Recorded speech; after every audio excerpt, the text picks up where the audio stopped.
என்னை பின்பற்றி வா. You follow me. என்னை பின்பற்றி. You follow me. ஜபத்தை கேட்கும் எங்கள் தேவா, கிருபை பெரிதல்லோ. சொல்ற அவரை போல வேறு யாருமே கிடையாது. அவருக்கு ஈட வேறு யாரும் கிடையாது. அவராய் அல்லாமல் வேறு ஒருவரும் இந்த உலகத்தில் இல்லை. அல்லேலூயா, அல்லேலூயா, அல்லேலூயா. கர்த்தருடைய நாமம் மகிமைப்படுவதாக. இந்த காலை நேரத்தில் என்னோடு கூட மத்தேயு எழுதின சுவிசேஷம் 1ஆம் அதிகாரம் 21வது வசனத்தை நீங்கள் எடுத்துக்கொள்ளுங்கள். மத்தேயு எழுதின சுவிசேஷம் 1ஆம் அதிகாரம் 21வது வசனத்தை நான் உங்களுக்காய் வாசிக்கின்றேன். அவள் ஒரு குமாரனை பெறுவாள், அவருக்கு இயேசு என்று பெயரிடுவாயாக, ஏனெனில் அவர் தமது ஜனங்களின் பாவங்களை நீக்கி அவர்களை ரட்சிப்பார். நாம் ஜெபிப்போம். பரிசுத்தமுள்ள நல்ல பிதாவே, உமக்கு ஸ்தோத்திரம். இந்த காலை நேரத்திற்காக உமக்கு நன்றி செலுத்துகிறோம். இந்த காலை ஆராதனையிலும் தேவரீ நீர் எங்களோடு கூட பேசுவீராக. கடந்த மாதங்கள் முழுவதுமாய் இயேசு என்கின்ற ஒரு தலைப்பிலே ஆண்டவராகிய இயேசு கிறிஸ்துவனுடைய வாழ்க்கையை நாங்கள் தியானிக்கும்படியாய் நீர் பாராட்டின கிருபைக்காய் ஸ்தோத்திரம். இன்றைக்கும் இயேசு கிறிஸ்துவனுடைய வாழ்க்கையில் அவர் செய்த ஒரு நிகரற்ற காரியங்களை நாங்கள் தியானிக்கும்படி கர்த்தர் எங்களுக்கு கிருபை செய்வீராக. நம்முடைய பொறுப்பாதத்தில் ஒப்பு கொடுக்கிறோம். இந்த நாளிலும் இந்த வசனத்தை கேட்கும்படியாய் வந்த ஒவ்வொருவரையும் கர்த்தர் நீர் ஆசீர்வதிப்பீராக. அவர்களுக்காக நீர் வைத்திருக்கிற ஆசீர்வாதத்தையும் நன்மையும் பெற்றுக்கொள்ள உம்முடைய கரத்தில் ஒப்பு கொடுக்கிறோம். இயேசு கிறிஸ்துவின் நாமத்தினாலே உம்மை நம்பி வந்த ஒருவராயிலும் வெட்கப்பட்டு போகாதபடிக்கு ஒவ்வொருவரையும் கர்த்தர் நீர் ஆசீர்வதித்து பலப்படுத்தி இந்த சமுதாயத்திற்கு முன்பாய், குடும்பத்திற்கு முன்பாய் நீ சாட்சியாய் மாற்றுவீராக என்று உம்முடைய கரத்திலே ஒப்பு கொடுக்கிறோம். கிருபையும் இரக்கமும் உண்டாகட்டும் இயேசுவின் நாமத்தில் பிதாவே, ஆமென். கர்த்தருடைய நாமம் மகிமைப்படுவதாக. இயேசு கிறிஸ்து என்கின்ற ஒரு தலைப்பிலே நாம் கவனித்து வருகின்றோம். இயேசு கிறிஸ்து யார் என்று ஒரு பொதுவான ஒரு தலைப்பிற்குள்ளாய் நாம் வேதத்தை நாம் கவனித்து வருகின்றோம். நம்முடைய ஆண்டவராகிய இயேசு கிறிஸ்து யார் என்று சொன்னால் அவர் ஒரு வம்ச வரலாறை உடையவர் என்பதை நாம் கவனித்தோம். ஒரு கட்டுக்கதையோ அல்லது ஒரு காவிய கதையிலோ சொல்லப்படுகின்ற ஒரு கதாநாயகனாய் வருகின்ற ஒரு அவதாரமாய் வருகின்றவர் அல்ல. இந்த சரித்திரத்தையே இரண்டாய் பிளந்து சரித்திர நாயகனாய் இன்றைக்கு வரையிலும் அவர் வாழ்ந்த இடம், அவர் வளர்ந்த இடம், அவர் மரித்த இடம், அவரை அடக்கம் பண்ணின இடம், அவர் உயிரோடு கூட எழுந்த இடம் என்று எல்லா இடங்களும் சரித்திரத்திற்குள்ளே இன்றைக்கும் இருக்கின்றது. இது மாத்திரம் அல்லாதபடிக்கு இரண்டாவதாக விண்ணகத்தினுடைய வழிமுறையின்படியாய் பிறந்தவர் என்று நான் உங்களுக்கு சொன்னேன். அப்படியானால் ஒரு மனுஷன் இந்த உலகத்தில் எப்படி பிறப்பானோ, ஒரு மனுஷனுடைய பிறப்பு இந்த உலகத்தில் எப்படி இருக்குமோ அப்படி பிறக்கவில்லை. பரிசுத்த ஆவியினாலே அவர் இந்த உலகத்தில் பிறந்து தேவனுடைய தத்துரூபமாய் இந்த உலகத்திலே வாழ்ந்து ஒரு மனுஷன் பாவம் செய்யாமல் எப்படி வாழ முடியும் என்பதற்கு அவரே ஒரு முன் உதாரணமாய் மாறினார். அல்லேலூயா, அல்லேலூயா.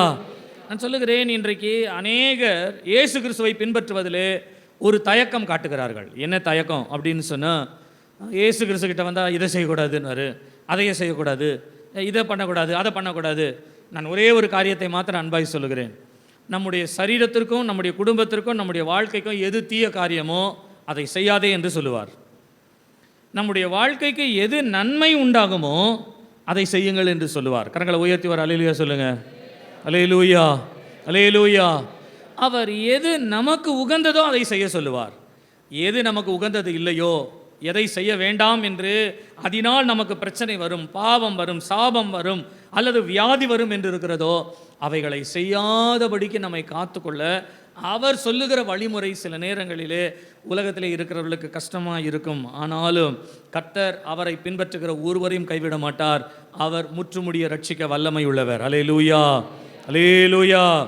மூன்றாவதாக ஒரு காரியத்தை நான் கடந்த வாரத்திலே சொன்னேன். அவருடைய வாழ்க்கை ஒரு வித்தியாசமான ஒரு வாழ்க்கை.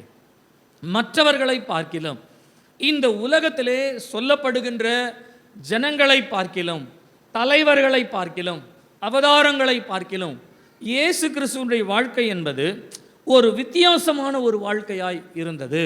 இந்த வித்தியாசமான வாழ்க்கை என்று சொல்லும் பொழுது அதில் நான் 2 காரியங்களை உங்களுக்கு சொன்னேன். முதலாவதாக அவருடைய வாழ்க்கை தேவனோடு கூட ஐக்கியப்படுகிற ஒரு வாழ்க்கையாய் இருந்தது, ரிலேஷன்ஷிப் வித் காட். இரண்டாவதாக ரெஸ்பான்சிபிள் வித் மேன், மனிதர்களுக்கு மத்தியிலே அவர் செய்ய வேண்டிய உத்தரவாதமுள்ள வேலையை அவர் செய்தார். 2 காரியங்களை மனதில் வைத்துக் கொள்ளுங்கள். ஒன்று, தேவனோடு கூட இருக்கிற உறவு. 2வது, மனிதர்களுக்கு அவர் செய்ய வேண்டிய கடமை அல்லது உத்தரவாதத்திலே அவர் சரியாக இருந்தார். கடந்த வாரத்திலே நாம் தேவனோடு கூட இருக்கிற உறவை பற்றி நாம் கவனித்தோம். இன்றைக்கு உத்தரவாதம் என்ற ஒரு இடத்திற்குள்ளே போவோமே. இயேசு கிறிஸ்து இந்த உலகத்திலே வாழும் பொழுது ஒரு உத்தரவாதத்தோடு அல்லது மனிதர்கள் மத்தியிலே வாழுகிறோம். நம் மூலமாய் இந்த சமுதாயத்திலே எந்த நன்மை நடைபெற வேண்டி இருக்கிறது, நம் மூலமாய் நாம் செய்ய வேண்டிய கிரியையினாலே ஜனங்கள் பாவத்திலிருந்து உலகத்திலிருந்து தேவனோடு கூட அவர்கள் வாழுகிற ஒரு வாழ்க்கையை எப்படி பெற்றுக்கொள்ள முடியும், அதற்கு நாம் என்ன செய்ய வேண்டும் என்று ஒரு உத்தரவாதம் எடுத்து வாழ்ந்த ஒரு வாழ்க்கையை பற்றி நாம் வாசிக்கிறோம். நான் சொல்லுகிற வார்த்தை ஒருவேளை கொஞ்சம் கஷ்டமாய் புரிந்து கொள்வதற்கு இருந்தாலும் நான் சொல்லுவது அப்படியே மெதுவாக கேட்டுட்டே வாங்க. ஆவியானவர் சில காரியங்களை உங்கள் இருதயத்திலிருந்து அதை உங்களுக்கு தெளிவுபடுத்த வல்லவராய் இருக்கிறார். அல்லேலூயா, அல்லேலூயா. நீங்கள் யோவான் எழுதின சுவிசேஷம் 4ஆம் அதிகாரம் 27வது வசனத்தை நீங்கள் வாசிப்பீர்களானால், யோவான் எழுதின சுவிசேஷம் 4ஆம் அதிகாரம் 27வது வசனம் வாசிங்க. அத்தருணத்தில் அவருடைய சீசர்கள் வந்து அவர் ஸ்திரீயுடனே பேசுகிறதை பற்றி ஆச்சரியப்பட்டார்கள். கவனிங்க, இந்த சம்பவம் நமக்கு நன்றாய் தெரியும். அவர் சமாரிய ஸ்திரீயோடு பேசிக்கொண்டிருந்த ஒரு சம்பவம். இந்த சமாரிய ஸ்திரீயோடு பேசிக்கொண்டிருக்கும் பொழுது அவர்கள் அவரை கண்டு ஆச்சரியப்பட்டார்களாம். என்ன ஆச்சரியப்பட்டார்கள் என்று சொன்னால், அவர் ஒரு ஸ்திரீயோடு பேசி கொண்டிருப்பதை குறித்து ஆச்சரியப்பட்டார்கள். நான் சொன்னேன், இயேசு கிறிஸ்துவினுடைய வித்தியாசமான ஒரு வாழ்க்கை. இந்த வித்தியாசமான வாழ்க்கைக்கு அடிப்படை ஆச்சரியப்பட்டார்கள். என்ன ஆச்சரியம், இவர் என்ன ஸ்திரீயோடு பேசிட்டு இருக்கிறாரு. கவனிங்க, இந்த ஸ்திரீயோடு இவர் பேசி கொண்டிருக்கிற இந்த ஆச்சரியமான காரியத்திற்கு 2 காரணங்கள், வேத உதாரணங்கள் 2 காரியங்கள் உண்டு. ஒன்று, சரித்திர பின்னணி அவரை ஆச்சரியப்பட வைக்கிறது. 2வது, வேதாகமத்தினுடைய சில அடிப்படையை கொண்டு வாழுகிறவர்களிடத்தில் ஒரு ஆச்சரியத்தை உண்டாக்குகிறது. நான் 2 காரியங்களையும் இன்றைக்கு உங்களுக்கு சொல்லுகிறேன். ஏன் இயேசு சமாரிய ஸ்திரீயோடு கூட பேசுகின்றதை கண்டு ஆச்சரியப்பட்டார்கள்? நான் இதுவரையில் எப்படி யோசித்துக் கொண்டிருந்தேன் என்றால், இயேசு கிறிஸ்துடைய வாழ்க்கையில் இது உண்மைதான். ஏனென்றால் நீங்க வேதத்தில் வாச பாருங்க, எங்கேயுமே அவர் ஸ்திரீகளோடு தனிமையாய் பேசினதாகவோ, ஸ்திரீகள் மத்தியிலே உட்கார்ந்து உரையாடினதாகவோ, அல்லது ஸ்திரீகளுக்கு எதையாகிலும் காரியங்களை பேசினது எந்த இடத்துலமே கிடையாது.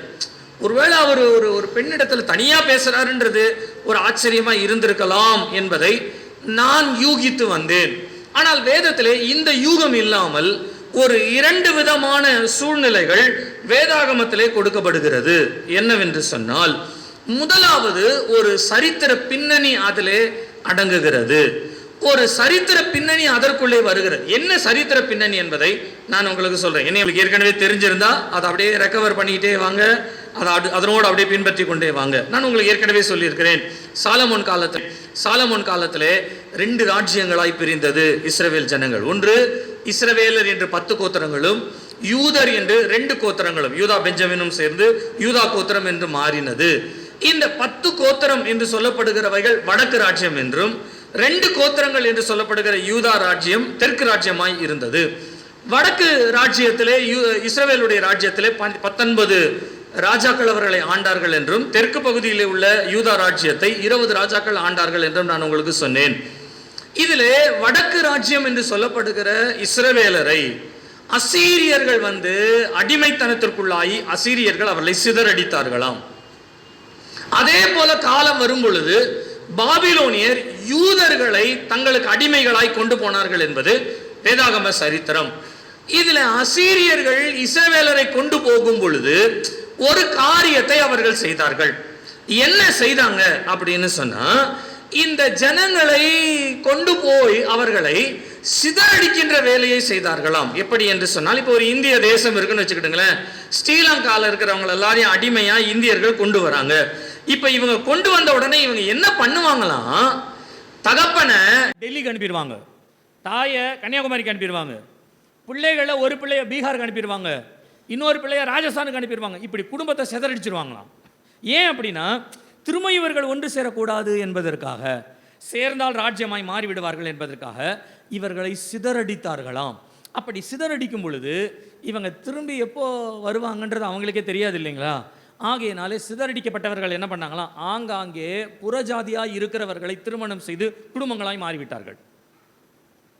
ஆனால் நீங்கள் யூதா ராஜ்யத்தை வாசிக்கும் பொழுது யூதா ராஜ்யம் பாபிலோனுக்கு கொண்டு போகப்பட்டது, ஆனால் சிதறடிக்கப்படவில்லை. பாபிலோனுக்கு போனவங்க 70 வருஷம் கழித்து திரும்பி வந்துட்டாங்க, போனவங்க இவங்க திரும்பி வந்துட்டாங்க.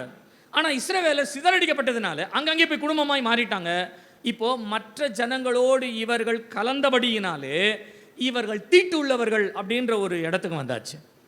இப்போ 70 வருஷம் கழித்து யூதர்கள் எல்லாரும் இஸ்ரவேலர்கள் எல்லாரும் தங்களுடைய தேசத்திலே அவர்கள் சொந்த ஊருக்கு சொந்த தேசத்திற்கு வரும் பொழுது இஸ்ரவேலரிலே தீட்டுப்பட்டவர்களை யூதர்கள் ஏற்றுக்கொள்ளாததினாலே அவர்கள் எல்லாரையும் ஒரு பக்கமாக நீங்கள் வாழ்ந்து கொள்ளுங்கள் என்று சொல்லி அவர்கள் எல்லாரையும் ஒரு பக்கமாக தள்ளிட்டாங்க. அந்த இடத்தினுடைய பெயர் தான் சமாரியா. சமாரியான்னு சொன்னாலே தீட்டுள்ளவர்களாய், புறக்கணிக்கப்பட்டவர்களாய், பரிசுத்தம் இல்லாதவர்கள் ஆளுகிற இடமாய், அப்படிப்பட்ட ஒரு கோணத்தில் இருந்தது. நீங்கள் இந்த சமாரியாவை வேதாகமத்தில் மேப்பில் பார்த்தீங்கன்னா மேலே கலிலேயா இருக்கும், கீழே யூதேயா இருக்கும்.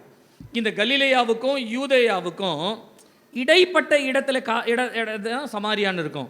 இப்போ இந்த சமாரியாவிற்கு ஒருவேளை யூதர்கள் கலிலேயாவிலேருந்து யூதேயா போகிறாங்கன்னு சொன்னால் சமாரியா வழியாக போக மாட்டாங்க, சுற்றிக்கிட்டு தான் போவாங்க. ஏன் அப்படின்னா அது தீட்டுள்ள இடம், இந்த இடத்துக்குள்ளே போகக்கூடாது. அவர்களை ஊருக்குள்ளே சேர்க்க மாட்டாங்க, அவர்களை ஆலயத்திற்குள்ளே சேர்க்க மாட்டாங்க, அவர்கள் பலியிடுகிற காரியத்தை ஏற்றுக்கொள்ள மாட்டாங்க. இப்படி சமாரியர் ஒதுக்கப்பட்ட ஒரு சமுதாயத்தில் அவர்கள் இருந்தார்கள். அல்லது உங்களுக்கு நேரடியாக சொல்ல வேண்டும் என்று சொன்னால் சமாரியர்கள் எல்லாரும் தீட்டுப்பட்டவர்கள், யூதர்கள் எல்லாரும் பரிசுத்தவர்கள் அப்படின்ற ஒரு கோணத்தில் வாழ்ந்துட்டு இருந்தாங்க. அந்த நேரத்தில் தான் இயேசு கிறிஸ்து என்ன பண்ணுறாரு, அவர் சமாரியாவிற்குள்ளே சென்று அவர் அந்த ஸ்திரீயோடையே பேசுகிறார். அப்போ முதலாவது ஆச்சரியம் என்னென்ன, ஒரு யூதன் சமாரியார்களோடு பேச மாட்டான். ஒரு புத்தகத்தில் இப்படியாய் எழுதப்பட்டிருக்கிறதை நான் வாசித்திருக்கிறேன். யூதர்கள் சமாரியர்களை எப்படி பார்ப்பார்கள் என்றால் நாய்கள் அப்படின்னு சொல்லுவாங்களாம். அவங்கள நாய்கள், மனிதர்களாய் மதிப்பாமல் நாய்கள் என்று சொல்லி அவர்களுடைய வாழ்க்கை முறை தீட்டுப்பட்டபடியினாலே அந்த தீட்டின் நிமித்தமாய் அவர்களை ஒதுக்குகிற, கேவலப்படுத்துகிற, மட்டப்படுத்துகிற சூழ்நிலையிலே அவர்களை நாய்கள் என்று புறக்கணிப்பார்களாம். இப்படி புறக்கணிக்கப்பட்ட ஒரு சந்ததியின் மத்தியிலே தான் இயேசு அவர்களையும் ஆதாயப்படுத்துவதற்கு அவர்களுக்குள்ளே பிரவேசித்து அவர்களுக்குள்ளே பேச்சை கொடுத்து அவர்களுக்கு தேவனை பற்றி சொல்லி தேவனுக்காக அவர்களை ஆதாயப்படுத்தினார். அல்லேலூயா, அல்லேலூயா. கவனிங்க, நான் இன்னொரு கோணத்தையும் நான் உங்களுக்கு சொல்லுகிறேன். இயேசு ஒரு ஸ்திரீயோடு பேசி கொண்டிருக்கும் பொழுது ஏன் அவர்கள் ஆச்சரியப்பட்டார்கள் அப்படின்னு சொன்னால், இயேசு கிறிஸ்துவை ஆக்சுவலாக ரபி என்று அழைக்கிறார்கள். ரபி என்றால் போதகர், ரபாய் என்று சொல்லுவார்கள். நம்ம தமிழில் ரபி என்ற ஒரு வார்த்தை வருகிறது. மகதலேனா மரியாள் இயேசுவை கூடும்போது எப்படின்னு கூப்பிட்டா, ரபி, ரபுனி அப்படின்னு சொன்னால ரபுனி. சீஷர்கள் ரபி என்று இயேசுவை அழைத்தார்கள். அப்படியானால் இந்த ரபி, ரபுனி என்று சொன்னால் போதகர் என்று அர்த்தம். போதகர் என்று ரபி என்ற பெயரை பெற்றவர்கள், போதகராய் இருக்கிறவர்கள், அந்நாட்களிலே அவர்களுக்கென்று ஒரு சட்டத்திட்டம் இருந்ததாம். என்ன சட்டத்திட்டம் என்றால், பொது வழியிலே பெண்களிடத்திலே பேசவே கூடாது என்பது அவர்களுடைய சட்டம். பொது வழியிலே பெண்களிடத்திலே. இதற்கு இன்னொரு அகராதியிலே சொல்லப்பட்டிருக்கிறது. எப்படி என்று சொன்னால், தன்னுடைய சொந்த சகோதரியாய் இருந்தாலும், தன்னுடைய சொந்த தாயாய் இருந்தாலும், தன்னுடைய சொந்த குடும்பத்தை சார்ந்த பெண்கள் யாராய் இருந்தாலும் பொது வழியிலே ரபிமார்கள் அவர்களிடத்தில் உரையாட மாட்டார்களாம், அவர்களிடத்தில் பேச மாட்டார்களாம். ரபிமார்கள் பெண்களிடத்தில் பொது இடங்களிலே பேச மாட்டார்கள். இது ஒரு சட்டம், இது ஒரு ஒழுங்கு என்று அவர்கள் வைத்திருந்தார்கள். ஆனால் நீங்கள் பாருங்கள், இயேசு கிறிஸ்து அதை ஒரு சட்டமாய் அவர்கள் வைத்திருந்தாலும் ஒருவரை தேவனுக்காய் ஆதாயப்படுத்துவதற்காக, தேவனை விட்டு ஒருத்தர் புறக்கணிக்கப்படுகிறார்கள் அதற்காக, அல்லது இப்படி சொன்னால் இன்னும் நல்லா இருக்கும்னு நினைக்கிறேன் நான், தேவனையே ஒருத்தர் வெறுக்கும்படியான ஒரு சூழ்நிலைக்கு வருகிறார்கள்.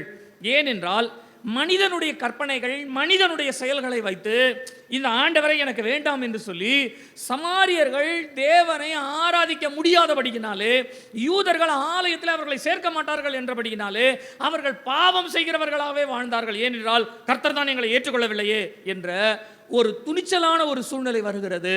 இந்த சூழ்நிலையிலே நீங்கள் தேவனை தவறாய் புரிந்து கொள்ளாதீர்கள் என்று தேவனை ரூபிக்கும்படியாய், தேவன் யார் என்று அவர்களுக்கு விளக்கத்தை கொடுக்கும்படியாய், அவர்களுக்கு விளங்க பண்ணும்படியாய் ஆண்டவர் மனிதர்களால் உண்டாக்கப்பட்ட சில சட்டத்திட்டங்களை முறியடித்து அந்த பெண்ணோடு கூட பேசிட்டு இருந்தது சீஷர்களுக்கு ஆச்சரியமாக இருந்தது. அல்லேலூயா, அல்லேலூயா.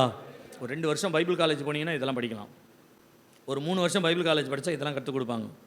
ஆனால் நீங்கள் பைபிள் காலேஜ் படிக்காமையே கற்றுக் கொடுக்குறாரு ஆண்டவர் உங்களுக்கு. வேதத்தில் சில இடங்களை வாசிக்கும் பொழுது இது ஏன் அப்படின்ற ஒரு சரித்திர பின்னணின்னு ஒன்று இருக்குது. சரித்திர பின்னணி. 2வது ஆவிக்குரிய அர்த்தங்கள். முதலாவது சரித்திர பின்னணியை பார்த்தா தான் ஆவிக்குரிய அர்த்தத்தை நம்ம சரியாக புரிந்து கொள்ள முடியும். ஆகையினாலே 2 காரணங்கள். ஒன்று, சமாரியர் தீட்டுள்ளவர்கள் என்பதினாலே யூதர்கள் சமாரியர் இடத்துல பேச மாட்டார்கள். 2வது, இயேசு ரபி என்று அழைக்கப்படுகிறபடியினாலே ரபிமார்கள் பொது வழியிலே பெண்களிடத்திலே பேசுகிற காரியம் அவர்களுடைய சட்டப்படி அது குற்றமானது.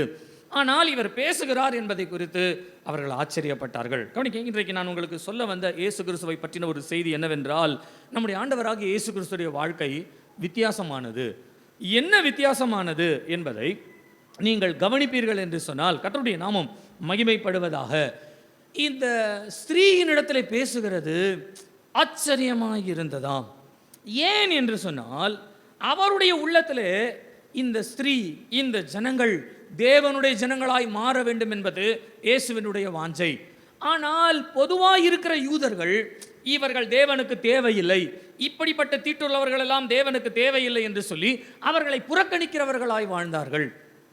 ஆனால் வேதம் சொல்லுகிறது, நம்முடைய தேவன் யாரிடத்திலும் சரி பட்சபாதம் உள்ளவர் அல்லவே என்று சொல்லப்படுகிறது. அப்படி என்றால் மனிதர்களுக்குள்ளே, ஜனங்களுக்குள்ளே நீர் பெரியவர், நீ சிறியவர், நீர் உயர்ந்தவர், நீ நிறைய காணி கொடுக்குற, நீ நிறைய தசமாம் கொடுக்குற, நீ நல்லவன், நீ கெட்டவன், இதெல்லாம் ஆண்டவர் பார்க்க மாட்டார்.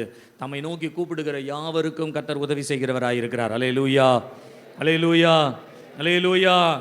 நான் சொன்னேன், நான் ரட்சிக்கப்பட்டு ஆண்டவருக்குள்ளே வந்து அப்படின்றத காட்டிலும் நான் பிறந்ததே கிறிஸ்தவ குடும்பத்தில் பிறந்து கிறிஸ்தவ பேர் வச்சு கிறிஸ்தவத்துக்குள்ளேயே நான் வாழ்ந்து வந்து எனக்கு கிட்டத்தட்ட 48 வயசாயிடுச்சு.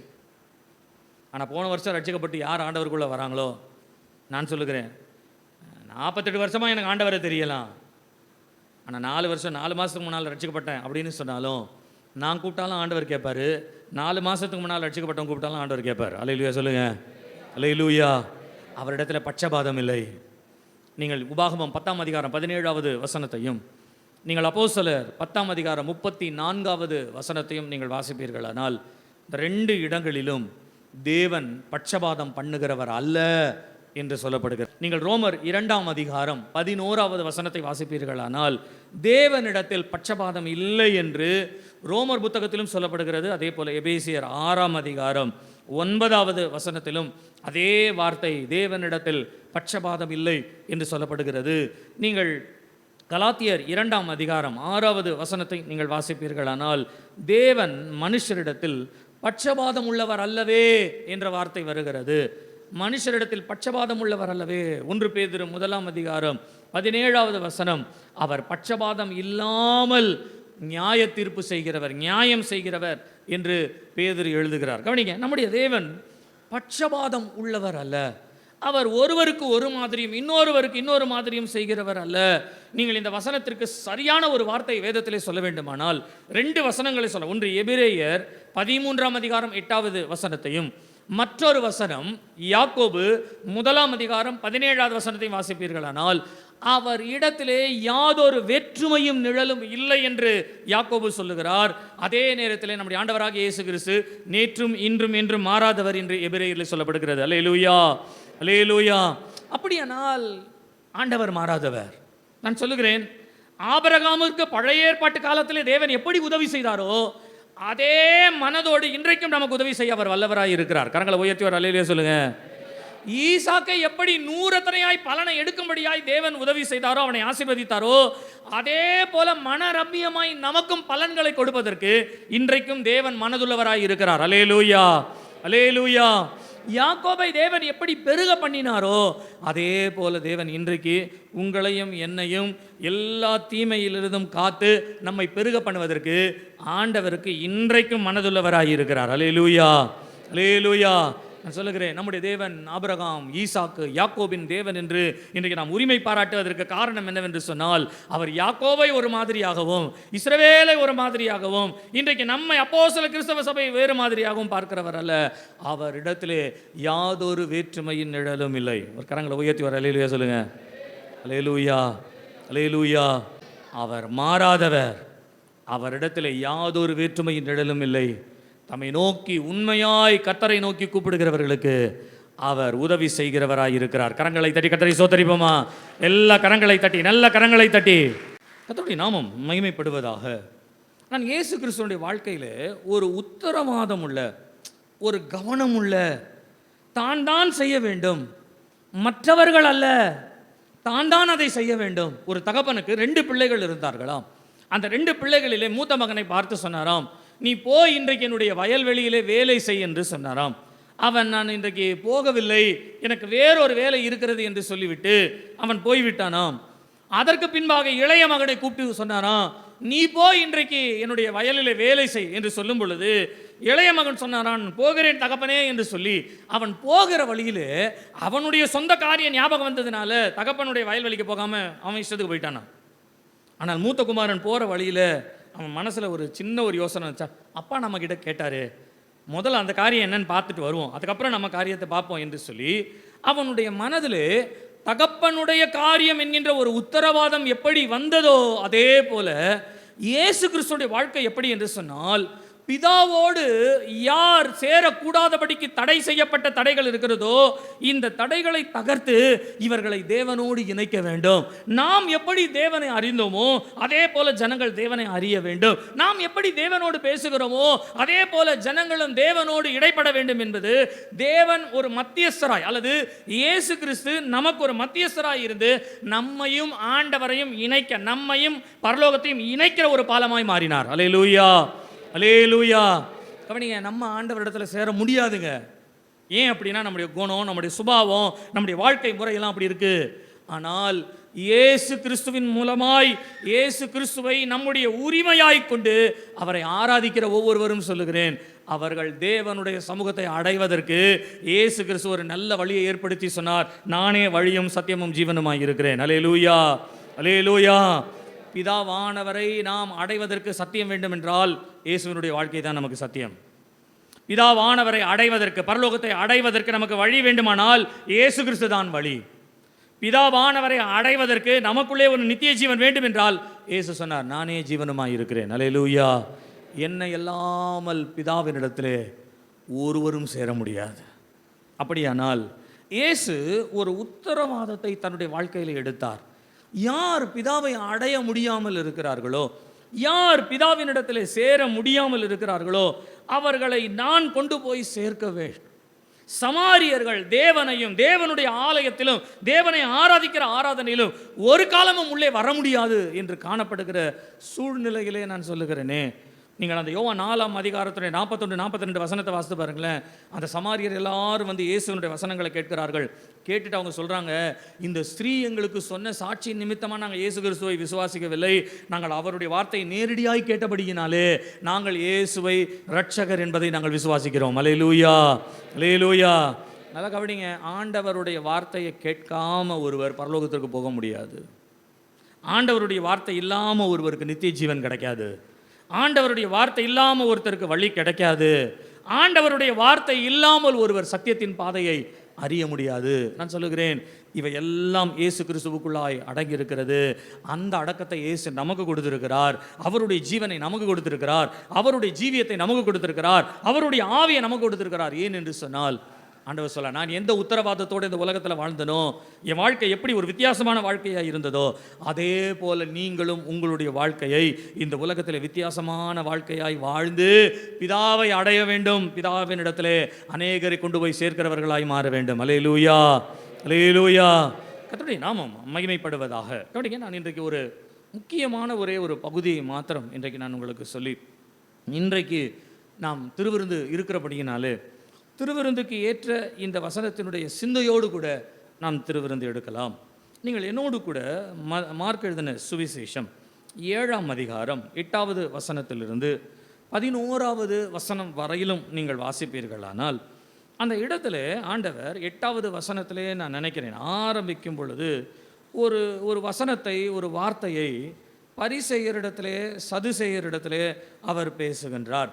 நீங்கள் 7ஆம் அதிகாரத்தினுடைய 8வது வசனத்தை வாசிப்பீர்களானால், நீங்கள் தேவனுடைய கட்டளையை தள்ளிவிட்டு மனுஷருடைய பாரம்பரியத்தை கை கொண்டு வருகிறவர்களாய் கிண்ணிகளையும் செம்புகளையும் கழுவுகிறீர்கள் என்று சொல்லி ஆரம்பிக்கிறார். கவனிங்க, இன்றைக்கு ஒரு மனுஷ பாரம்பரியம் என்ற ஒரு வார்த்தையை நாம் இதை எடுத்துக்கொள்வோம். ஒரு பாரம்பரியம் சொல்லுகிறது இவைகளெல்லாம் தீட்டு, இவைகளெல்லாம் செய்ய வேண்டும், இவைகளெல்லாம் பண்ண வேண்டும் என்று ஒரு பாரம்பரிய வழிமுறை சொல்லுகிறது. இயேசு அதை பரிசேயரிடத்திலே, அவருக்கு முன்பாய் வந்து பேசுகிறவர்களிடத்திலே, குற்றம் பிடிக்கிறவர்களிடத்திலே, நீங்கள் 1வது வசனத்தில் வாசிக்கும் பொழுது எருசலேமிலிருந்து பரிசேயரும் வேதபாரகரும் சிலர் அவரிடத்திலே கூடி வந்து, அதற்கு ஆண்டவர் சொல்றாரு, நீங்கள் தேவனுடைய கட்டளையை தள்ளிவிட்டு மனுஷருடைய பாரம்பரியத்தை நீங்கள் கை கொள்ளுகிறீர்களே என்று சொல்லி ஆரம்பிக்கின்றார். இந்த ஆரம்பம் எங்கிருந்து வருது? இந்த சம்பவம் எதை குறிக்கிறது என்று சொன்னால், நான் எளிமையாக நான் சொல்லுகிறேனே, ஒரு இடத்துல இயேசு கிறிஸ்துவ அவருடைய சீஷரும் வராங்க, சாப்பிட்றதுக்கு போகிறாங்க, போகிறதுக்கு முன்னால் அவருடைய சீஷர் கை கழுவல கேட்குறாங்க. ஆனால் ஆண்டவர் சொல்லுகிறாரு, நீங்கள் வந்து சில சாங்கியம், சில சம்பிரதாயத்தெல்லாம் நீங்கள் வச்சுருக்கீங்க, ஆனால் உங்களுடைய சாங்கிய சம்பிரதாயத்தை நீங்கள் சரியாக செய்கிறேன்னு சொல்லிட்டு நீங்கள் தேவனுடைய கட்டளையை மீறுகிறீர்களே அப்படின்னு அவர் கேட்குறாரு. கவனிங்க, நான் கை கழுவுற விஷயத்தை பற்றி நான் பின்பாக நான் உங்களுக்கு சொல்லுகிறேன். அதற்கு வேற ஒரு விளக்கம் இருக்குது. கை கழுவி தானே சாப்பிடணும்னு சொன்னாங்க, அதில் என்ன பெரிய விஷயம் வந்துடுது, அதை குறித்து நான் உங்களுக்கு பின்பாக சொல்லுகிறேன். அதை நீங்கள் போட்டு இப்போ அதை நீங்கள் குழப்புனீங்கன்னா இந்த சத்தியம் உள்ளே போகாது. அதனால சொல்கிறேன், அதை விட்டுருங்க. அதனோட விளக்கத்தை நான் பின்பாக சொல்லுகிறேன். முதலாவது ஆண்டவர் என்ன சொல்கிறாரு, நீங்கள் ஒரு பாரம்பரியம் வச்சுருக்கீங்க, இந்த பாரம்பரியத்தை நீங்கள் கை கொள்றீங்க, ஆனால் இந்த பாரம்பரியத்துக்கும் தேவனுடைய கட்டளைக்கும் சம்பந்தம் இல்லை. என்ன பாரம்பரியம் அப்படின்னு சொன்னால், ஆண்டவர் அதை தொடர்ந்து அவர்களோடு பேசும் பொழுது சொல்லுகிறார், உன் தாயையும் தகப்பனையும் கனம் பண்ணுவாயாக என்று உங்களுக்கு மோசே கட்டளை கொடுத்திருக்கிறார். தேவனுடைய கட்டளை இருக்குது. ஆனால் நீங்கள் உங்கள் தாயும் தகப்பனையும் கனம் பண்ணாதபடிக்கு நீங்களே ஒரு கட்டளையை கற்பனையை உண்டாக்குறீங்க. என்ன அப்படின்னு சொன்னா, நான் என் தகப்பனையும் தாயும் கவனிக்க முடியாமல் இருக்கிறபடியினாலே அவனை கொண்டு வந்து ஜப ஆலயங்களிலே அவர்களை விட்டு விட்டு ஆண்டவருக்கு நான் ஒரு காணிக்கையை கொடுத்து விடுகிறேன். என் தாய் தகப்பனுக்கு நான் செய்ய வேண்டிய கடமைக்கு பதிலாக ஒரு காணிக்கையை நான் கொடுத்துட்றேன். அந்த காணிக்கைக்கு பேர் குர்பான் என்று இந்த இடத்துல சொல்லப்படுகிறது. குர்பான்ற ஒரு காணிக்கையை நான் கொடுத்துட்டு என் தாயும் தகப்பனையும் கொண்டு வந்து ஆலயத்தை விட்டுருவேன். ஆலயத்தில் இருக்கிறவங்க பார்த்துக்குவாங்க. நான் ஆண்டவருக்கு ஏதோ ஒன்றை நான் செலுத்தி விட்டேன், ஆண்டவருக்கு ஒரு நன்மையை செலுத்தி விட்டேன். ஆகினாலே என் தாய் தகப்பனுக்கு செய்ய வேண்டிய கடமையை நான் செய்ய வேண்டியது இல்லை என்று சொல்லி பரிசேயர் ஒரு புதிய காரியத்தை, மனுஷ கற்பனையை, மனுஷ பாரம்பரியமாய் ஒன்றை கொண்டு வருகிறார்கள். ஆண்டவர் கேட்கிறாரு, தாயன் தகப்பனையும் கனம் பண்ணுன்னு உங்களுக்கு கட்டளையே இருக்குது. ஆண்டவர் சொல்லியிருக்காரு, நீ தாயன் தகப்பனையும் கொண்டு போய் ஓல்ட் ஏஜில் விட்டுரு, ஹோமில் விட்டுரு, இன்னொருத்தர்கிட்ட விட்டுரு.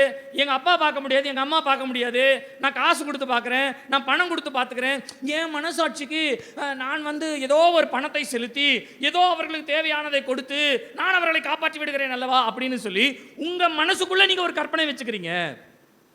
நல்லா கவனிங்க, ஒருவன் தேவனுடைய கட்டளையை விட்டு மனுஷீக கற்பனையாய் தனக்குள்ளே ஏதாகிலும் ஒன்றை சாதகமாக்கி கொள்ள வேண்டும் என்று நினைக்கும் பொழுது அவனுடைய மனதிலே நான் தேவனுக்கு செலுத்தி விட்டேன் என்ற திருப்தி வரும். ஆனால் தேவனுடைய மனதிலே அந்த திருப்தி இராது. அப்போ நீங்கள் தேவனை விட்டு வெளியில் போயிடுவீங்க. உங்கள் ஆராதனை முறைகள் நீங்கள் யோசித்து பாருங்களேன். நம்முடைய கற்பனையின்படியாய் நம்ம ஒரு காரியத்தை நம்ம செய்யும் பொழுது ஆட்டோமேட்டிக்காக நம்ம என்ன பண்ணுறோம்னா தேவனுடைய கட்டளை விட்டு வெளியில் வந்துடுவோம். ஆண்டவர் நமக்கு என்ன சொன்னாரோ அந்த ஆண்டவர் சொன்ன காரியத்திலிருந்து நாம் வெளியிலே வந்துடுவோம். ஏனென்றால் நம்முடைய இருதயம் திருப்திப்படுத்திக் கொள்ளும். ஓகே, ரொம்ப அடிக்கடியாக நான் அதையே தான் பேசிகிட்டு இருக்கேன். பட் அதுலேயே நான் வந்து உங்களுக்கு சாதாரணமாக சொல்லுவேன், தேவனை ஆராதிப்பதற்கென்று நாம் ஒரு நேரத்தை குறிக்கிறோம். இதுதான் 7:30 மணியிலிருந்து 10:30 மணி வரை நமக்கு ஆராதனை நேரம். இப்போ நம்ம ஒரு நாள் 2 நாள் லேட்டாக வரும் இல்லைங்களா? அப்படி லேட்டாக வரும் பொழுது நம்முடைய இருதயத்தில் நம்ம என்ன சொல்லுவோம்? இன்றைக்கி லேட் ஆகிடுச்சு, இந்த காரணம் அதுதான் காரணம் அப்படின்னு நம்ம சொல்லுவோம். சரிங்களா? அப்போ ஆண்டவர் வாசலில் நின்று என்ன சொல்லுவார்? சரி பரவாயில்ல, ஒரு நாள் தானே போட்டோம், அடுத்த வாரம் சீக்கிரம் வந்துடு அப்படின்ற மாதிரி நம்மளுக்கு உணர்த்துவார். அடுத்த வாரம் சீக்கிரம் வந்துடும், அடுத்த வாரமாக லேட் ஆயிரும், அதுக்கு வேறு ஒரு காரணம் சொல்லுவோம், அதுக்கு அடுத்த வாரம் லேட் ஆயிரும், அதுக்கு வேறு காரணம் சொல்லுவோம். இப்படி ஒரு காரணமாக சொல்லிட்டு இருப்போம்.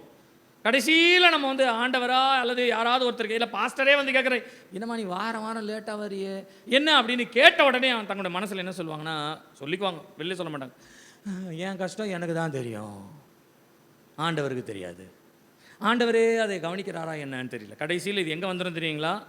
ஆண்டவர் மேலேயே பழி போடுற இடத்துக்கு வந்துடும். ஆகையினாலே தேவனுடைய கட்டளையோ தேவனுடைய ஒழுங்கு எதுவோ அதை முழு மனதோடு செய்யுங்கள். ஒருவேளை நீங்கள் அந்த தேவனுடைய கட்டளையும் கற்பனையும் விட்டு நீங்கள் உங்களுடைய சொந்த மனசாட்சி என்று சொல்லப்படுகிற உங்களுடைய சொந்த சுய நியாயத்தில் நின்று விட்டீர்கள் என்று சொன்னால் நீங்கள் தேவனை விட்டு விலகி விடுவீர்கள் என்பதற்காக ஆண்டவர் அந்த இடத்துல பரிசேயர் சதுசேயருக்கு முன்பாக நீங்கள் மனுஷ கற்பனையை முக்கியப்படுத்துகிறீர்கள், ஆனால் தேவனுடைய கட்டளையை நீங்கள் விட்டு விடுவீர்கள் என்று சொல்லி நேரடியாக அவர்களோடு பேசினார். நல்லா கவனிங்க, நம்முடைய வாழ்க்கையிலும் சொல்லுகிறேன், மற்றவர்களுக்கு நம்முடைய வாழ்க்கை வித்தியாசமாக இருக்க வேண்டும் என்று சொன்னால், மற்றவருடைய பார்வைக்கு மற்றவர்கள் நம்மை கவனிக்கும் பொழுது நாம் சாட்சியாய் வாழ வேண்டும் என்று சொன்னால், நல்லா கவனித்துக் கொள்ளுங்க, நம்முடைய மனசாட்சி நம்முடைய சுயத்தின்படியாய் இதுதான் காரணம், அதுதான் காரணம், இப்படி தான் வாழ முடியும், அப்படி தான் வாழ முடியும் என்று நாமே நம்முடைய வாழ்க்கையை தீர்மானிப்பதல்ல. வேதம் நமக்கு எப்படி சொல்லுகிறதோ அதன்படி வாழுகிற வாழ்க்கை தான் நம்மை கட்டடத்தில் கொண்டு போய் சேர்க்கும். அல்லேலூயா, அல்லேலூயா. சில நேரங்களில் சில மனித கற்பனைகள், மனித கட்டளைகள் அப்படின்ற மாதிரி தேவனோடு நாம் சேர முடியாமல் போய்விடுகிறது. எல்லாவற்றையும் காரணமாய் நான் சொல்ல மாட்டேன். சில காரியங்கள் கட்டளை இப்படி தான் இருக்கிறது என்று நமக்கு தெரியும். ஆனால் அதில் சில மனுஷ கற்பனைகள் என்று சிலது வரும். மனுஷ கற்பனைகளாய் சில காரியங்கள் கொடுக்கப்படுகிறது. மனுஷ கற்பனையை முன்வைத்து சொல்லப்படுகிற சில காரியங்களாய் வருகிறது. இதற்கு காரணம் இது இல்லை, இதற்கு காரணம் அது இல்லை என்று சொல்லி இன்றைக்கி நிறைய பேர் நிறைய வார்த்தைகளை பேச ஆரம்பிச்சிட்டாங்க. அப்படி நிறைய செய்திகள் வர ஆரம்பிக்கிறதுனால என்னென்ன, நம்மளால் வசனத்தை சரியாக புரிஞ்சிக்க முடியலை. புரிஞ்சிக்காததுனால சில நேரங்களில் மனுஷ கற்பனைகளுக்குள்ளாய் நாம் செல்ல வேண்டியதாக இருக்கிறது. நான் இன்னொரு சம்பவத்தை கூட நான் உங்களுக்கு சொல்லுகிறேனே. உங்களுக்கு நல்லா தெரிந்த ஒரு சம்பவம், மத்தேயு எழுதின சுவிசேஷம் 9ஆம் அதிகாரத்தை என்னோடு கூட நீங்கள் எடுத்துக்கொள்ளுங்களேன். மத்தேயு எழுதின சுவிசேஷம் 9ஆம் அதிகாரம் நீங்கள் 14வது வசனத்திலிருந்து 17வது வசனம் வரையிலும் நீங்கள் வாசிப்பீர்களானால் அதில் உபவாசம் இருப்பதை பற்றினதான, உபவாசத்தை குறித்ததான ஒரு காரியம் வருகிறது. 14லேருந்து வாசிங்க. யோவானுடைய சீஷர் அவரிடத்தில் வந்து, நாங்களும் பரிசேயரும் அநேகந்தரம் உபவாசிக்கிறோமே, உம்முடைய சீஷர் உபவாசிக்காமல் இருக்கிறது என்னவென்று கேட்டார்கள். அதற்கு இயேசு, மணவாளன் தங்களோடு இருக்கையில் மணவாளனுடைய தோழர் துயரப்படுவார்களா? மணவாளன் அவர்களை விட்டு எடுபடும் நாட்கள் வரும், அப்பொழுது உபவாசிப்பார்கள். தேங்க்யூ. கர்த்தருடைய நாமம் மகிமைப்படுவதாக. கவனிங்க, இந்த இடத்துல உபவாசத்தை பற்றி பேசுகிறார். உபவாசிப்பது என்பது நல்லதுதான், நாம் உபவாசிக்க வேண்டும். இயேசு கிறிஸ்து என்ன சொல்லியிருக்காருன்னா, பரிசேயர் சதுசேயருடைய நீதியை பார்க்கிலும் உங்களுடைய நீதி அதிகமாக இருக்கணும். சொன்னாரா சொல்லியா? சொன்னாரா சொல்லலையா? சொன்னார்னா ஒரு சத்தமாக ஒரு ஆமேன்னு சொல்லுங்க. பரிசேயர் சதுசேயர் நாங்கள் இப்படி இருக்கிறோம் அப்படி இருக்கிறோம் அவங்க நீதி பேசுகிறாங்களே, அதை காட்டிலும் கர்த்தரை உண்மையாக பின்பற்றுகிறவர்கள் நிறைய நீதியோடு வாழணும் அப்படின்னு சொல்கிறார். அந்த நீதியோடு வாழணுன்றதில் ஒரு இடத்துல நான் நினைக்கிறேன், லூக்கா 18ஆம் அதிகாரத்தில் நீங்கள் வாசிங்கன்னா, பரிசேயர் தன்னுடைய நீதியை கர்த்தருக்கு முன்பாக சொல்கிறான். என்ன சொல்கிறான்னா, நான் வாரத்தில் 2 நாள் உபவாசிக்கிறேன் சொல்கிறாரா இல்லையா? அப்போ பரிசேயரை காட்டிலும் நம்முடைய நீதி அதிகமாக இருக்கணும்னா குறைஞ்சபட்சம் வாரத்தில் 3 நாளாவது உபவாசம் இருக்கணும் நம்ம, இல்லை? கவனி, இந்த இடத்துல உபவாசத்தை பற்றி பேசும்போது யோவானுடைய சீஷர்கள் கேட்குறாங்க. என்ன கேட்குறாங்க அப்படின்னா, நாங்களும் பரிசேயரும் உபவாசம் இருக்கிறோம், உம்முடைய சீஷர்கள் உபவாசம் இல்லையே அப்படின்னு. உடனே முதல் ஆண்டவருக்கு எனக்கு நான் நினைக்கிறேன், முதல் அவருக்கு ஒரு மனசில் சட்டுன்னு இப்படி தோணி இருக்கும். அதனால தான் அப்படி பேசியிருப்பார் போல இருக்கு. பரிசேயரையும் சதுசேயரையும் இவங்க எனக்கு தேவையே இல்லை, இவருடைய உபதேசமோ இவருடைய வழக்கமோ இவருடைய மனுஷீகத்தினுடைய சட்டத்திட்டங்களும் எனக்கு தேவையே இல்லைன்னு முதல் ஆரம்பித்த ஒரு கூட்டம் என்னென்னா எசீனியர்கள். இந்த எசீனியர்களோட கூட இருந்தவர் யாருன்னா யோவான். இந்த யோவானுடைய சீஷர்கள் என்னைக்கு பரிசேயரோடு சேர்ந்து நாங்களும் பரிசேயரும் இவங்க 2 பேரும் கூட்டி சேர்ந்தாங்கன்னு தெரியல. இயேசு கிறிஸ்து முதல்ல இப்படி தான் கேட்டிருக்கணும் அவங்ககிட்ட. எப்படி கேட்டிருக்கணும்னா, என்ன நீங்கள் உபவாசம் இருக்கிறீங்கன்னு சொல்லி என்னிடத்துல கேளுங்க, பரிசேயரை பற்றி என்ன நீ அக்கறையை என்கிட்ட பேசுகிற, அப்படி தான் கேட்டிருக்கணும் அவர் எடுத்த உடனே. பரிசேயர் உபவாசம், அவங்க உபவாசம் இருக்கிறதும் தலையில் எண்ணெய் தேய்க்காம தெருவில் நின்று ஜோம் பண்ணுறதும் இதெல்லாம் எனக்கு தெரியும். நீ பரிசேயரோடு கூட சேர்ந்துக்கிட்ட அப்படின்னு சொன்னால் என்னை எதிர்க்கணுன்றதுக்காக உன் எதிரியோட நீ சம்மந்தமாயிட்டேன்னு அர்த்தம். நான் நினைக்கிறேன் முதல் ஒரு தாட் இப்படி தான் ஆண்டவர் நினச்சிருப்பார், ஆனால் பேசலை. நினச்சிருக்கலாம் மேபி. அதற்கு பின்பு ஆண்டவர் இந்த உபவாசத்தை பற்றி இவர்களோடு கூட பேசும் பொழுது 16-17 வசனத்தை இந்த இடத்துல நீங்கள் தொடர்ந்து வாசிப்பீர்களானால் அவர்களோடு கூட ஆண்டவர் பேசுகின்ற ஒரு வார்த்தை மணவாளன் மணவாட்டி அப்பொழுது உபவாசிப்பார்கள் என்று சொல்லிட்டு அவர் 16-17 வசனத்தில் வேறொரு ஓமை கூடவே ஒரு வார்த்தை அவர் பேசுகிறார். வாசிங்க. கோடித்துண்டை பழைய வஸ்திரத்தோட இணைக்க மாட்டான். இணைத்தால் அதனோடு இணைத்த துண்டு வஸ்திரத்தை அதிகமாய் கிழிக்கும், பீறலும் அதிகமாகும். புது திராட்சரசத்தை பழந்துருத்திகளில் வார்த்து வைக்கிறதும் இல்லை. வார்த்து வைத்தால் துருத்திகள் கிழிந்து போம், ரசமும் சிந்திப்போம், துருத்திகளும் கெட்டுப்போம். அப்போ ஆண்டவர் பழையது புதியது என்று 2 காரியங்களை சொல்லுகிறார்.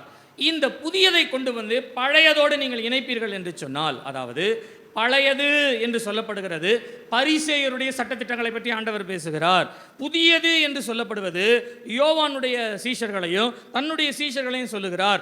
நீங்கள் அவர்களோடு இணைந்து உபவாசிப்பீர்கள் என்று சொன்னால் உங்களுடைய உபவாசம் சரியா வராது. ஏனென்றால் அவர்கள் மனுஷர்கள் தங்களை காணும்படியாய் புகழும்படியாக தான் அதை செய்கிறார்கள். நீங்கள் அந்த பழையதோடு சேர்வீர்கள் என்றால் உங்களுடைய உபவாசமும் வீணாய் போய்விடும் என்று சொல்லி உபவாசம் இருப்பதற்கு ஆண்டவர் முக்கியமான ஒரு காரியத்தை இந்த இடத்துல சொல்லுகிறார். கவனிங்க, வேதத்திலே நாம் எதற்கெல்லாம் உபவாசம் இருக்கலாம் அப்படின்றதுக்கு நீங்கள் சில உதாரணங்களை எனக்கு சொல்லுங்களேன். நீங்கள் வேதத்தை வாசிக்கும் பொழுது யார் யாரெல்லாம் உபவாசம் இருந்தார்கள் என்று நமக்கு தெரியும். அவர்கள் எந்தெந்த காரணத்திற்கெல்லாம் உபவாசம் இருந்தார்கள் என்பதும் நமக்கு நன்றாய் தெரியும். நீங்கள் உபவாசம்னு சொல்ல உடனே டக்குன்னு உங்கள் மனசில் ஞாபகம் வருது யார்? இந்த உபவாசத்தில் நீங்கள் மெயினாக உபவாசம்னு ஆரம்பிக்கிறது எங்கன்னா மோசே இடத்துல தான் ஆரம்பிக்குது உபவாசம்ட்டு. மோசே 40 நாள் உபவாசம் இருந்தார். எதுக்காக இருந்தார்? தேவனுடைய, அது ஒரு பக்கம் வச்சுக்கோங்க. தானியேல் உபவாசம் இருந்தார். எதுக்காக இருந்தார்? வெளிப்பாடு பெற்றுக்கொள்ள. சரிங்களா? எஸ்தர் உபவாசம் இருந்தாங்க. எதுக்காக இருந்தாங்க? ஜனத்தை காப்பாற்றுவதற்காக. சரிங்களா? உபவாசம்னு நீங்கள் வேதத்தில் எடுத்தீங்கன்னா எஸ்தரை வச்சே நான் சொல்கிறேன் உங்களுக்கு. எஸ்தர் எதுக்காக உபவாசம் இருந்தாங்க அப்படின்னு சொன்னால், எதுக்காக உபவாசம் இருந்தாங்கன்னா எப்படியாகிலும் தன்னுடைய ஜனத்தை சொல்லுங்கள் காப்பாற்றணும். இப்போ காப்பாற்றணும்னு உபவாசம் இருந்திருப்பாங்க. என்ன ஜோம் பண்ணியிருப்பாங்க? நான் சொல்லட்டுங்களா இப்படி ஜோம் பண்ணி இருக்கலாமா அப்படின்றதுக்கு ஒரு உதாரணம் நான் சொல்கிறேன், நீங்கள் அதை புரிஞ்சுக்கோங்க. சரிங்களா? உதாரணம் சொல்கிறேன். ஆண்டவரே, ஆமானுடைய திட்டங்கள் எல்லாம் இயேசுவின் நாமத்தினாலே நொறுக்கப்படுவதாக, ஆமானும் அவனுடைய கூட்டங்களும் அழிக்கப்படுவதாக, இப்படி ஜோம் பண்ணியிருப்பாரா? அல்லது ஆண்டவரே எங்கள் மேல் மனம் இறங்குங்கப்பா, எங்களை காப்பாற்றுங்க ஆண்டவரே, உங்களை தவிர யாரும் இல்லைப்பா, உங்களை தவிர நாங்கள் யாரை கூப்பிட முடியும், இப்படி ஜோம் பண்ணியிருப்பாங்களா? சொல்லுங்கள். இன்றைக்கி உபவாச ஜபம்லாம் மனுஷ கற்பனையாக போயிடுச்சு. உபவாச ஜபம்னாலே என்ன தெரியுங்களா? தேவனோடு இணைவு தான் ஜபம்.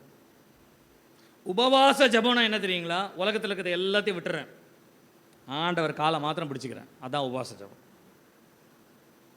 தேவனுக்கும் நமக்கும் உறவை வளர்ப்பது தான் உபவாச ஜபம். அவ்வளோதான், ஒரே வார்த்தையில் சொல்லிடுறேன். ஆனால் இன்றைக்கு பரிசேயர் உபவாசம் இருக்கிறாங்களா? 2 நாள் இருப்பார் அவர். இவர் 2 நாள் உபவாசம் இருக்கும் பொழுது இவர் என்ன பண்ணுவார்னா, தலையில் எண்ணெய் போடவே மாட்டாராம், முகத்தை கழுவவே மாட்டாராம். அப்படியே வீதிகளிலே நின்று ஆண்டவரே நீர் இறங்குமையா, ஆண்டவரே நீர் இறங்குமையா, மனுஷர் காணும்படியாய். ஆண்டவர் சொல்றாரு, அந்த ஜபத்தோட நீ சேர்ந்த அப்படின்னா கிழிஞ்சிடும், கெட்டு போயிடும்.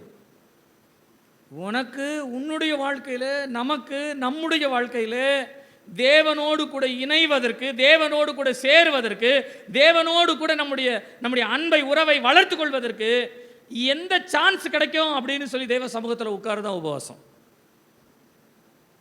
நீங்கள் தேவனுக்கு பிரியமாக மாறிடுங்களேன், சத்துருவை பற்றி நீங்கள் கவலைப்படவே வேண்டாம். உண்மையா? உண்மை தானே? எத்தனை எதிரி வந்தாலும், எத்தனை பேர் எதிர்த்து வந்தாலும் பெற்ற பிள்ளையை காப்பாற்ற வேண்டியது தாய் தகப்பனுடைய கடமையா இல்லையா? பொல்லாதவர்களாகி நீங்களே உங்கள் பிள்ளைகளுக்கு நல்ல ஈவுகளை கொடுப்பீர்களானால் பரலோகத்தில் இருக்கிற பிதா உங்களுக்கு கொடுப்பது. அப்போது அவர் நம்மளை காட்டிலும் அதிகமாக செய்வார், இவர் அதிகமாக செய்வார் அப்படின்னு சொல்லும் பொழுது நல்லா நினச்சிக்கோங்க, நம்மளை காட்டிலும் நல்லா செய்வார். அப்படின்னா எதிரிகளிடத்திலிருந்து நாம் காப்பாற்றப்பட வேண்டியது என்பது, நான் சொல்லுகிறேன், தேவன் நமக்கு செய்கிற இரக்கம்.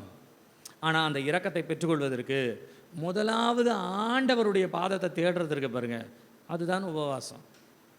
அதை தான் இயேசு கிறிஸ்து இந்த இடத்துல சொல்கிறாரு, மணவாளன் தங்களோடு இருக்கையில் அவர்கள் உபவாசம் பண்ண வேண்டியது என்ன? மணவாளன் தங்களை விட்டு எடுபடும் பொழுது அப்பா அவர்கள் உபவாசம் இருப்பார்கள். அப்படின்னா உபவாசம் யாரை சார்ந்து வருது சொல்லுங்க? இயேசுவை சார்ந்து, மணவாளனை சார்ந்து வருது.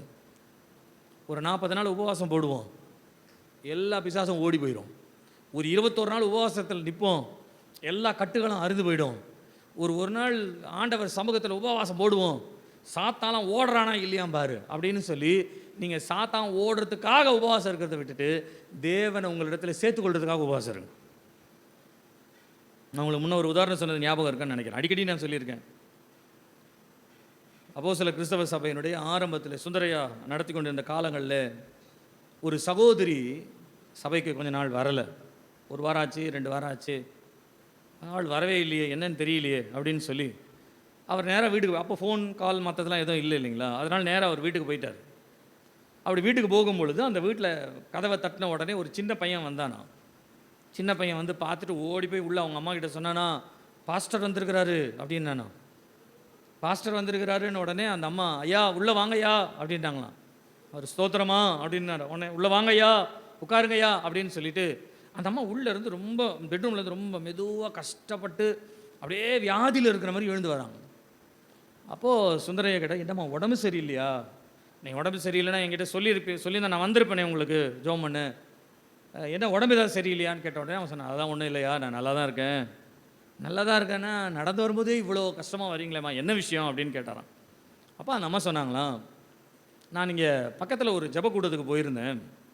அப்படி ஜெபக்கூட்டத்துக்கு போகும்பொழுது அங்கே வந்த ஒரு போதகர் வந்து எனக்கு சொன்னார், உனக்கு நிறைய கட்டுகள் உனக்கு சுற்றிலும் இருக்குமா, ஆகையினாலே நீ ஒரு 40 நாள் உபவாசம் போட்டு ஜோம் பண்ணு அப்படின்னு சொன்னார்.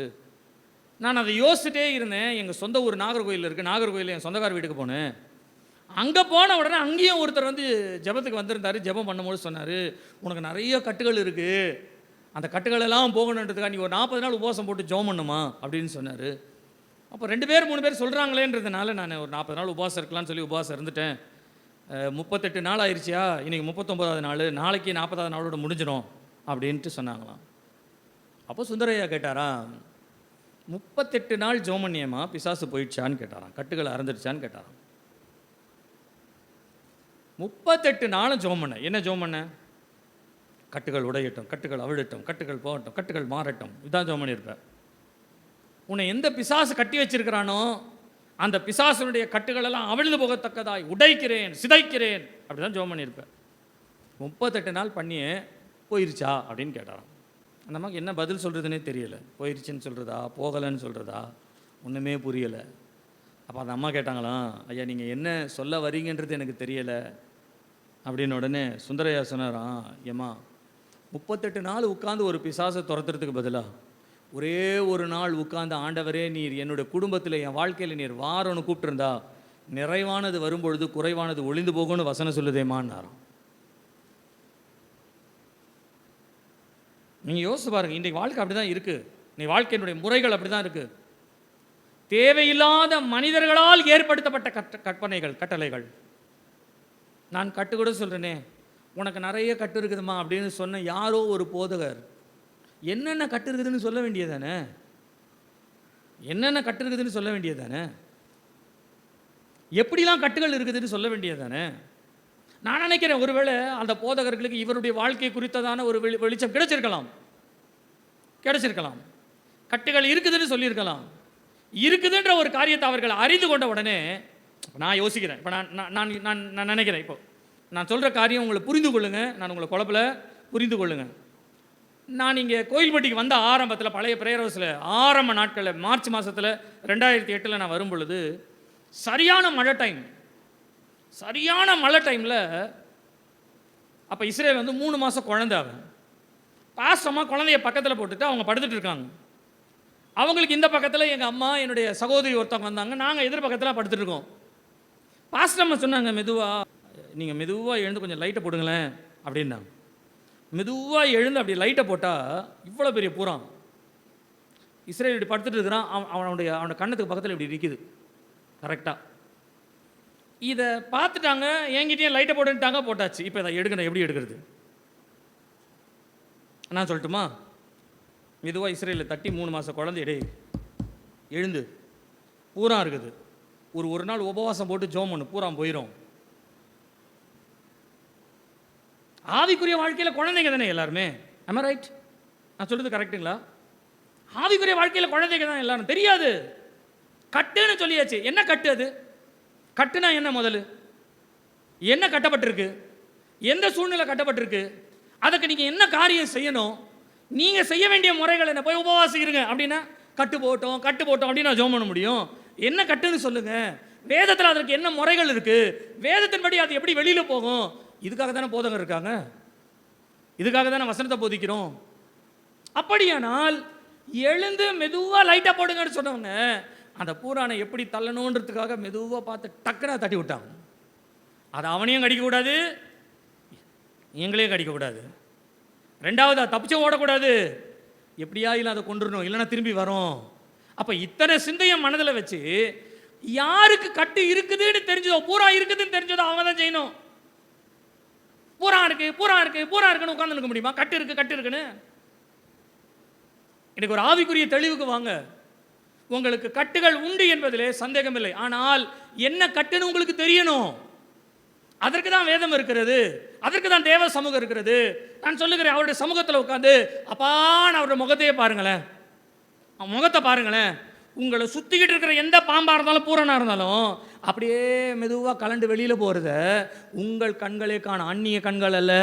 என்னில் இருக்கின்ற ஒரு தேவையற்ற பிசாசனுடைய கிரியையை தேவன் அகற்றி போடுகிறார் என்று சொல்லி, தேவன் அதை செய்கிறார் என்று சொல்லி, ஒருவேளை நீங்கள் ஜோம் பண்ணும் பொழுது உங்களுடைய மனது, உங்களுடைய சிந்தனை, உங்களுடைய தரிசனத்தில் உங்கள் இருக்கிற ஒரு காரியத்தை, சாபத்தை தேவனுடைய கரம் எடுத்து போடுறத உங்கள் கண்ணு பார்த்ததுன்னு வச்சுக்கோங்களேன், அடுத்த முறை இதே பிரச்சனை வரும் பொழுது நீங்கள் என்ன பண்ணுவீங்க?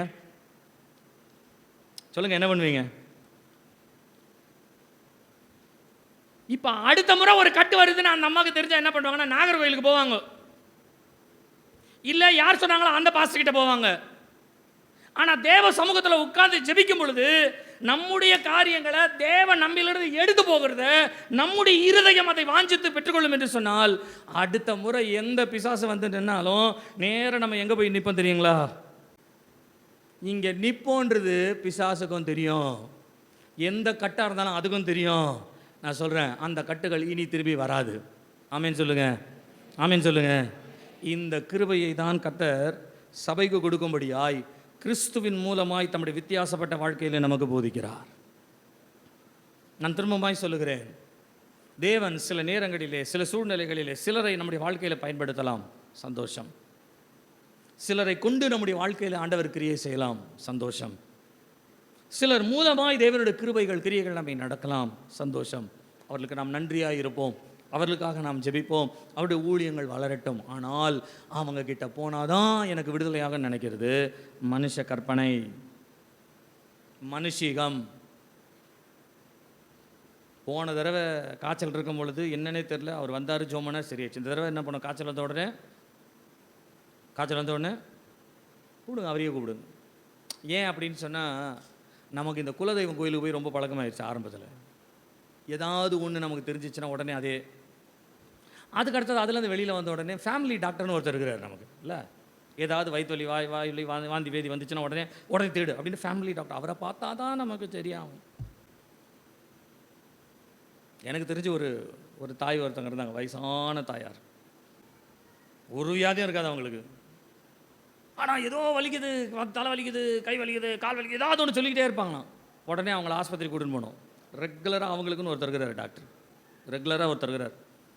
அவர் வந்து அவங்கள பார்த்த உடனே என்ன விஷயம், ஒரு மாதிரி இப்படி இருக்கார். அதெல்லாம் ஒன்றுமே இல்லை, இரு ஒரு மாத்திரை தரேன் அப்படின்னு சொல்லி 4 சத்து மாத்திரை எழுதி கொடுத்து அனுப்பிடுவார். இதை போட்ட உடனே சரியாயிரும்ட்டு அந்த சத்து மாத்திரை போய் போட்டோம், சரியாயிடுச்சு, அவ்வளோதான், முடிஞ்சிச்சு.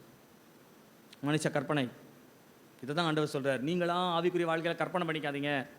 இதை செய்தால் தான் நடக்கும், இதை செய்தால் தான் நடக்கும். கர்த்தரை தேடுகிறவர்களுக்கோ ஒரு நன்மையும் குறைபடும். அதுதாங்க வசனம். எதுவானாலும் கர்த்தரை தேடுங்க, அவ்வளோதான். எந்த சூழ்நிலையும் தேவ சமூகத்தை தேடுங்க. ஒன்று வீட்டில் முழங்கால் போடுங்க, இல்லையா கண்ணை மூடிட்டு நேரம் ஆண்டவருடைய ஆலயத்தில் வந்து முழங்கால் போடுங்க. தேவ சமூகத்தை நீங்கள் தேடுவீர்களானால் மனுஷ கற்பனைகள் சில நேரங்களிலே சொல்கிறேன், நம்முடைய இருதயத்தை கலக்கமடைய செய்யும், நம்ம அதிகமாக பிரயாசப்பட வைக்கும். ஆனால் கர்த்தருடைய சமூகம் நமக்கு ஒரு முறை கிடைத்தால் போதும், ஒரே ஒரு நாள் கர்த்தர் நம்மை சந்தித்தால் போதும். என்னை சந்தியும் ஆண்டவரே அப்படின்னு நீங்கள் கேட்டு பாருங்களேன். கர்த்தர் உங்களை சந்திக்கிட்டங்க. உங்களை சுற்றிலும் இருக்கிற எந்த காரியமாக இருந்தாலும் எல்லாம் வெளியில் போயிடும். நான் சொல்லுகிறேன், ஒருவேளை இன்றைக்கு காலை நேரத்தில் நீங்கள் வரும் பொழுது, அல்லது கடந்த வாரங்களிலே எல்லாம் ஏதோ ஒரு பிசாசு, ஏதோ ஒரு சூனியம், ஏதோ ஒரு மந்திரம், அல்லது ஏதோ ஒரு காரியம் என்னுடைய வாழ்க்கையிலே எனக்கு ஏதோ ஒரு சூழ்நிலைகள் வருகிறது போகிறது என்று சொல்லி உங்கள் மனதில் ஏதாயிலும் குழப்பம் இருக்குமானால், நான் சொல்கிறேன், இன்னைக்கு கர்த்தர் உங்களுக்கு விடுதலை கொடுக்க வல்லவராக இருக்கிறார். விசுவாசிக்கிறீங்களா?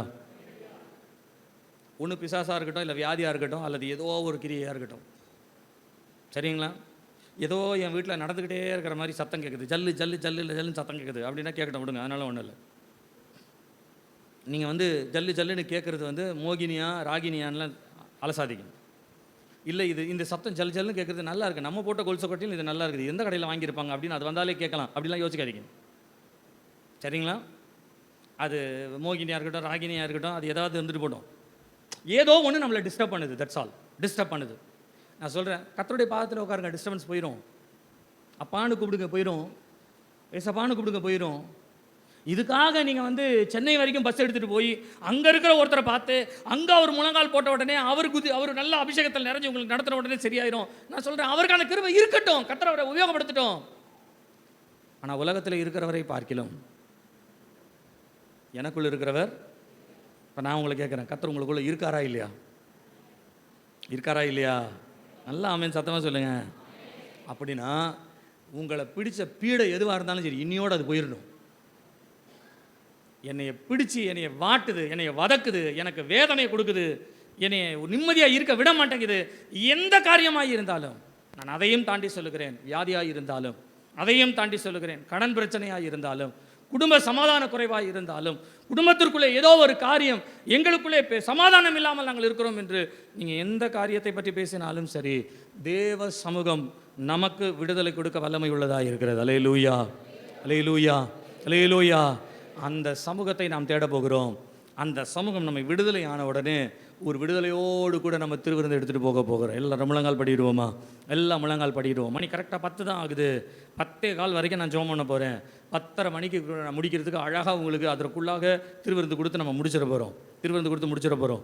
எல்லாரும் கண்களை மூடுவோம். எல்லாரும் நம்ம ஜெபிக்க போகிறோம்.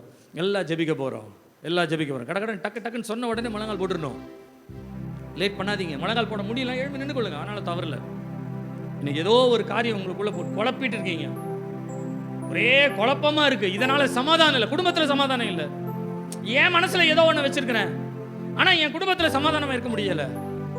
இதுவாக இருக்குமோ, அதுவாக இருக்குமோ, இவங்களா இருக்குமோ, அவங்களா இருக்குமோ, இந்த காரியமாக இருக்குமோ, அந்த காரியமாக இருக்குமோ, எதுவாக இருந்தாலும் சரி, இன்னைக்கு தேவன் நம்மிலிருந்து அவைகளை அகற்றுவாராக, அவைகளை மாற்றி போடுவாராக. அவைகள் நம்மிலிருந்து விலகட்டும். நீங்கள் ஜெபிங்க. ஒரு 15 நிமிஷம் நம்ம ஜெபிக்க போகிறோம்.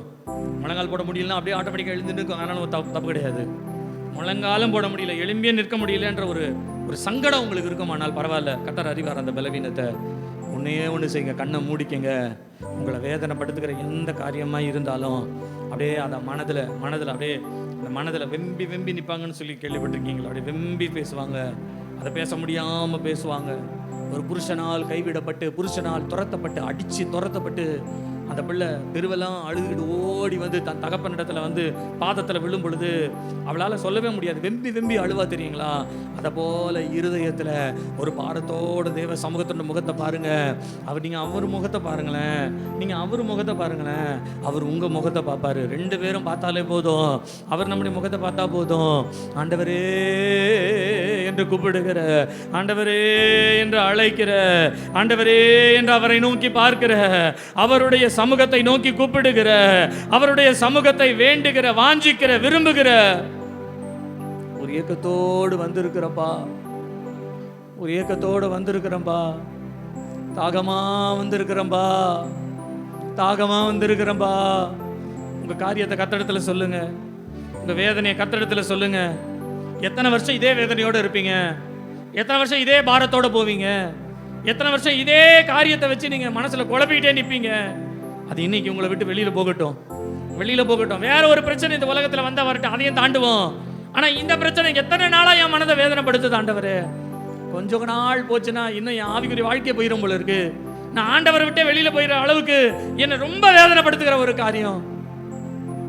மனம் இறங்கும் ஆண்டவரே, நான் வாஞ்சிக்கிறேன். என்னை பின்பற்றி வா. You follow me. என்னை பின்பற்றி. You follow me. ஜபத்தை கேட்கும் எங்கள் தேவா.